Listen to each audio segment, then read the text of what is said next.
ورحمۃ اللہ وبرکاتہ۔ الحمد للہ وکفى وسلام علی عباده الذین اصطفى، اما بعد فاعوذ باللہ من الشیطان الرجیم، بسم اللہ الرحمن الرحیم۔ فلا تقل لهما اف ولا تنهرهما وقل لهما قولا کریما۔ قال النبی صلی اللہ علیہ وسلم الجنت تحت اقدام الامہات، صدق اللہ العظیم۔ پیارے دوستوں، آج کی اس مبارک مجلس میں میری تقریر کا عنوان والدین کا مقام ہے۔ اللہ پاک مجھے اخلاص کے ساتھ بولنے اور ہم سب کو اس پر عمل کرنے کی توفیق عطا فرمائے۔ خداوند قدوس نے کلام پاک میں فرمایا، اپنے والدین کو اف تک مت کہو، نہ انہیں جھڑکو اور ان سے نرمی کے ساتھ بات کرو۔ حدیث میں نبی پاک صلی اللہ علیہ وسلم نے فرمایا، جنت ماں کے قدموں میں ہے۔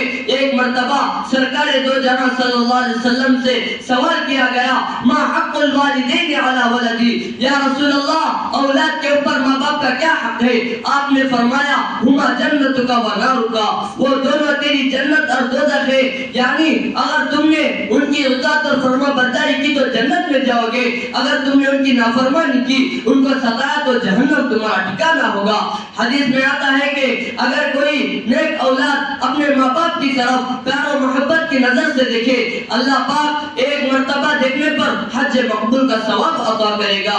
صحابہ نے عرض کیا، اگرچہ ایک دن میں 100 مرتبہ دیکھے، شاہ دو جہاں صلی اللہ علیہ وسلم نے فرمایا، جی ہاں، خوش نصیب ہے وہ لوگ جن کے والدین زندہ ہے اور ان کو پیار و محبت کی نظر سے دیکھتے ہیں اور حج مقبول کا ثواب کماتے ہیں۔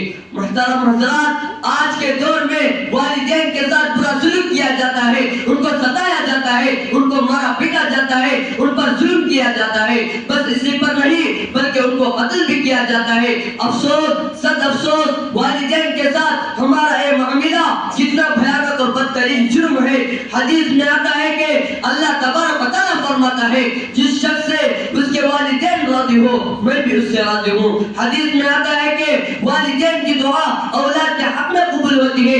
حدیث میں آتا ہے کہ والدین کی نافرمانی بہت بڑا گناہ ہے۔ حدیث میں آتا ہے کہ اللہ پاک کی رضامندی والدین کی رضامندی میں ہے اور اللہ پاک کی ناراضگی والدین کی ناراضگی میں ہے۔ حدیث میں آتا ہے کہ والدین کا نافرمان شب برات جیسے اہم رات میں بھی مغفرت و رحمت سے محروم کیا جاتا ہے۔ حدیث میں آتا ہے کہ جو شخص رزق کی فراوانی اور لمبی عمر کی تمنا رکھتا ہے، اسے چاہیے کہ والدین کے ساتھ اچھا سلوک کرے۔ حدیث میں آتا ہے کہ باپ جنت کے دروازوں میں سے ایک دروازہ ہے، اگر تم چاہو تو اس کی حفاظت کر لو، اگر تم چاہو تو اس کی ضائع کر دو۔ حدیث میں آتا ہے کہ جس نے ہر جمعہ کو اپنے والدین کی خبر کی زیارت کی تو اس کے گناہ معاف کر دیے جاتے ہیں اور جہنم سے نجات لکھی جاتی ہے۔ حدیث میں آتا ہے کہ ایک صحابی اپنے والدین کو روتا ہوا چھوڑ کر جہاد میں شرکت کے لیے تشریف لاتے ہیں۔ آپ صلی اللہ علیہ وسلم ان کو واپس لوٹا دیتے ہیں اور فرماتے ہیں، جاؤ ان کو ہنساؤ جیسا کہ تم نے ان کو رلایا ہے۔ حدیث میں آتا ہے کہ تمام فرشتوں میں سب سے اعلیٰ اونچا مقام رکھنے والے فرشتے جبرائیل امین علیہ السلام نے بددعا فرماتے ہیں کہ ہلاک اور برباد ہو جائے وہ انسان جس کے سامنے اس کے والدین یا ان دونوں میں سے کوئی ایک بڑھاپے کے حالات میں ہو، وہ ان کی خدمت کر کے اپنے آپ کو جنت کا مستحق نہ بنا لے۔ سید الانبیاء صلی اللہ علیہ وسلم نے اس بددعا پر آمین کہا۔ بزرگوں کا مقولہ یہ ہے کہ علم چاہیے تو استاد کی خدمت کرو، دولت چاہیے تو ماں باپ کی خدمت کرو۔ مسلمانوں، ایک مرتبہ حضرت حلیمہ سعدیہ رضی اللہ عنہا تشریف لاتی ہے۔ آپ صلی اللہ علیہ وسلم انہیں دیکھ کر کھڑے ہو جاتے ہیں اور اپنی چادر مبارک اتار کر حضرت حلیمہ سعدیہ رضی اللہ عنہ کے قدموں میں بچھا دیتے ہیں۔ صحابہ اکرام حیران ہو جاتے ہیں کہ یہ کون خوش نصیب عورت ہے جس کے لیے ساری کائنات کے سردار محمد مصطفیٰ صلی اللہ علیہ وسلم نے اپنی چادر مبارک بچھا دی۔ پتہ چلتا ہے کہ یہ آپ کی دودھ پلانے والی ماں حضرت حلیمہ سعدیہ رضی اللہ عنہا ہے۔ اندازہ لگائیے شہنشاہ دو جہاں صلی اللہ علیہ وسلم نے کتنی عزت و آبرو سے اپنی ماں کو نوازا ہے۔ حضرت ویس کرنی کو دیکھئے کہ ماں کی بیماری اور خدمت کی وجہ سے پوری زندگی آپ صلی اللہ علیہ وسلم کی خدمت میں حاضر نہ ہو سکے، مگر ہمارے نبی صلی اللہ علیہ وسلم کو ان کے عادات اور طریقہ اتنا پسند آتا ہے تعریف فرماتے، نیز اپنے صحابہ سے فرماتے اگر تمہاری ان سے ملاقات ہو جائے تو استغفار کے لیے دعا کرانا۔ میرے بھائیوں، عربی کا مقولہ ہے الانسان عبد الانسان، انسان احسان کا غلام ہے۔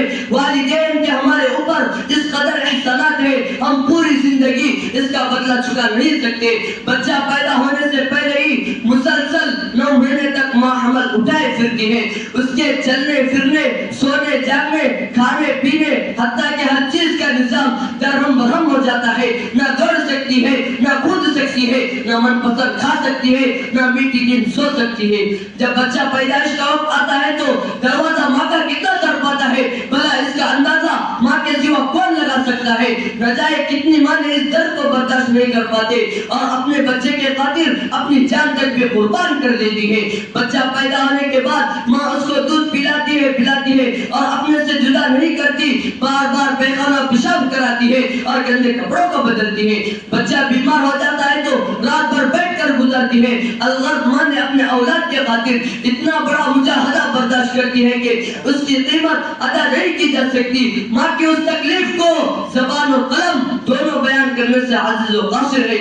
وہ باپ جس نے ابھی بچے کی صورت بھی نہیں دیکھی، خوشی کے مارے پھولا نہیں سماتا، بچے کے پیدا ہونے سے پہلے ہی اس کے کھانے پینے، اڑنے بچھونے کا انتظام کرتا ہے، نرسوں اور ڈاکٹروں سے رابطے میں رہتا ہے، رات دن اخلاص و نیت کے ساتھ اللہ سے دعائیں مانگتا ہے، یا اللہ ولادت کا معاملہ آسان فرما، مجھے نیک صالح اولاد نصیب فرما۔ اے نوجوانوں، والدین نے اپنے تمناؤں کا گلا گھونٹا، اپنے عاجزوں کو دفن کیا، اپنے جذبات کو قربان کیا اور تیری سارے حسرتیں پوری کی اور تیری بھرپور جوانی کا انتظار کرتے رہے۔ آج اگر وہ بڑھاپے کی آگ میں جل رہے ہیں، تو جوان ہے تو ان بوڑھے والدین کی خدمت کر اور یاد رکھنا تیری یہ جوانی کا نشہ ایک نہ ایک دن ڈھل جائے گا اور یہ جوانی تم سے بھی بے وفائی کرتے رہے گی، تیری کمر جھک جائے گی، تو پریشان ہوگا، لاٹھی ٹھکاتا ہوا چلے گا، اس وقت تو تیرے سہارے کا محتاج ہوگا۔